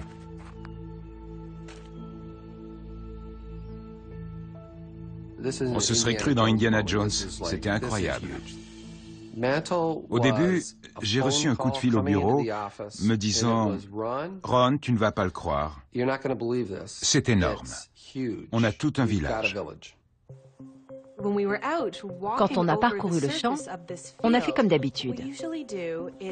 On a planté un petit drapeau là où on trouvait quelque chose. On avançait et on mettait un drapeau, et puis un autre, et encore un autre. À un moment, on a regardé derrière nous et on a réalisé que le champ était recouvert de petits drapeaux. Il y avait des pièces archéologiques partout. C'était d'une densité incroyable. Ce jour-là, on a su que le site sortait vraiment de l'ordinaire. Quand je suis arrivé, je ne m'attendais vraiment pas à ça. J'ai tout de suite compris qu'on était devant un village immense et complexe. J'ai regardé le champ et tous les drapeaux.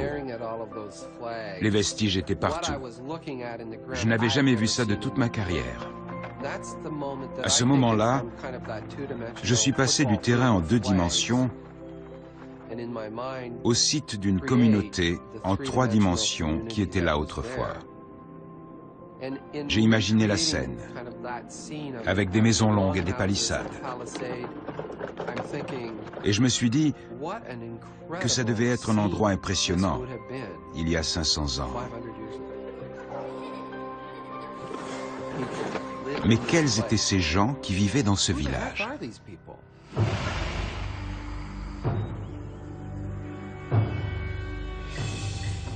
Ron Williamson entame alors la plus grande fouille